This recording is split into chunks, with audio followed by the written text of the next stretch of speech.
I'm pretty happy with the way university guys respond. I mean, I don't have major issues with universities as such, whether it's Indian universities or outside. They're very prompt. They are too eager to help.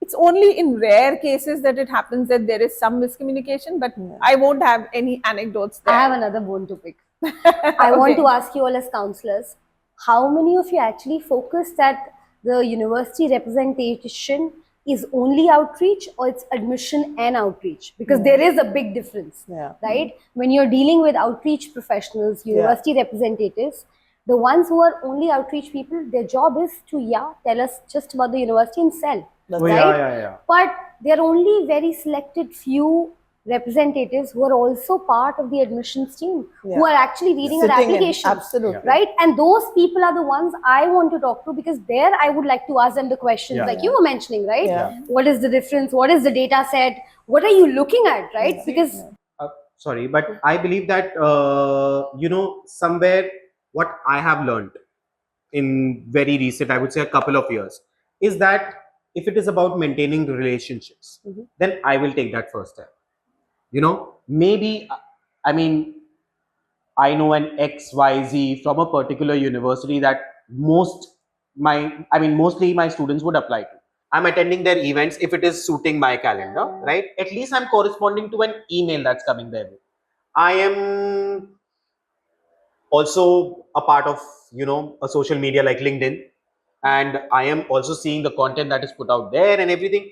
And I think that dedicated interest, whether it is for the end of the students also, they need to show that demonstrated interest, right? So if it has to be from me, a school counselor, then why I can't maintain it? So this year I have thought that, let's see, I'm not giving any of you ideas, please don't copy my ideas, that once I will have my school profile ready or anything, right, I will also reach out to a few universities and let them know that, listen, my students are applying. Okay, I'm excited, they're excited. Let's have this relationship going. Whatever acceptance, decline is upon the merit. Just because you said copy, I would like to tell you that all the other 3 counselors are already doing that. But we are always attaching them, no? We are not sending them. You can. Of course, you're sending them. Sending them as in common university. We are even I am even sending some universities list of my applicants. These 10 kids are planning to that's apply. what I'm saying.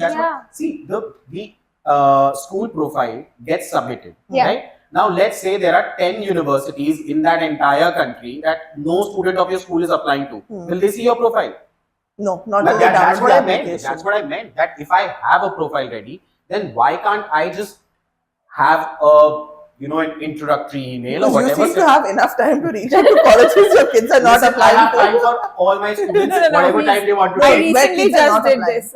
This time I reached out to 2 Netherlands universities where my kids haven't applied and they're not applying. But I want them to look at them. So I wrote to them, sent my school profile, told them to organize an event.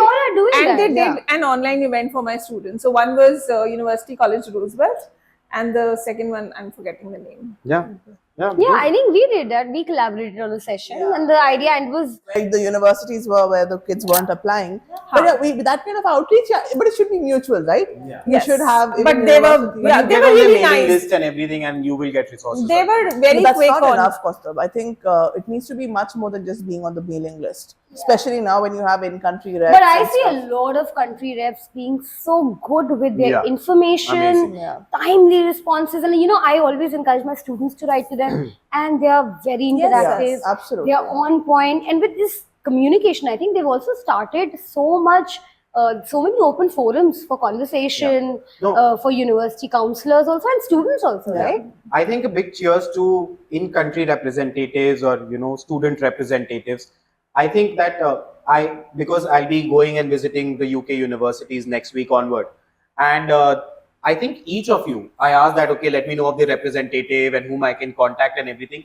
I picked up profiles from LinkedIn. I reached out to them on WhatsApp. I wrote emails, and all these representatives have helped me, book campus tours and arrange meetings with directors and professors and everything.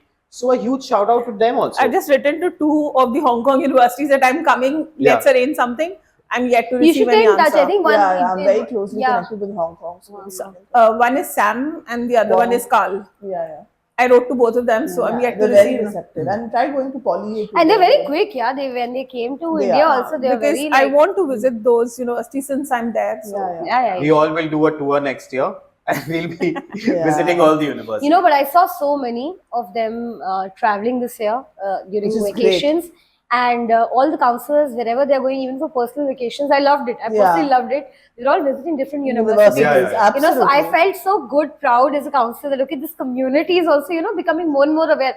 I mean, like, I don't think so before pandemic, any one of us, or it was so common for us to be traveling and then visiting a university properly with our families also, right? I think that brings it down to the very important crux of the reason why we're doing this, right? Yeah, let's have a concluding remark. I mean, no, not just concluding, but the reason why we're doing this in the larger purpose custom of things is that we have challenges, and we've discussed quite a few of them here now, and we're all trying to overcome them in very different and creative ways. There's outreach, there's taking up a battle by saying, hey, I'm writing you an email and please listen to what I have to say, or challenging results. Like, hey, my kid is fantastic for you, let's work this out, let's see why is this kid not a fit, what happened, some mishap in the admissions, some person changed, some new employee didn't know the process. I think the crux of this whole thing is that you have to be very motivated to be doing this, whether you're a counselor on this side or the other side. You have to be very, very invested in the child. There is no other way that you can do this just in a dry manner as a role, because the obstacles are huge. The people who are passionate for it are finding challenges to deal with it. The system is not being able to cope because it's so ever changing. It's dynamic on the university side. It's dynamic when it comes to our audience. Our students are changing their preferences. We all have to be open to collaborate. I think whether it's school counselors, university representatives, independent counselors, we all need to come together as a community, because there's so much happening in Indian universities, overseas universities. We all need to learn to communicate better, to collaborate better and come together, because at the end of the day, we are working for our students, right? We want them to get to their best fit universities, them to make good choices, them to be happy about the choices they're making.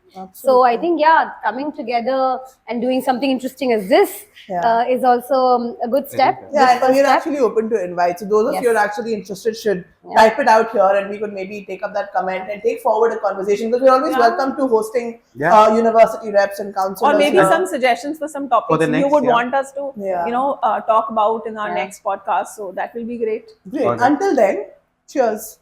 Cheers. Bye.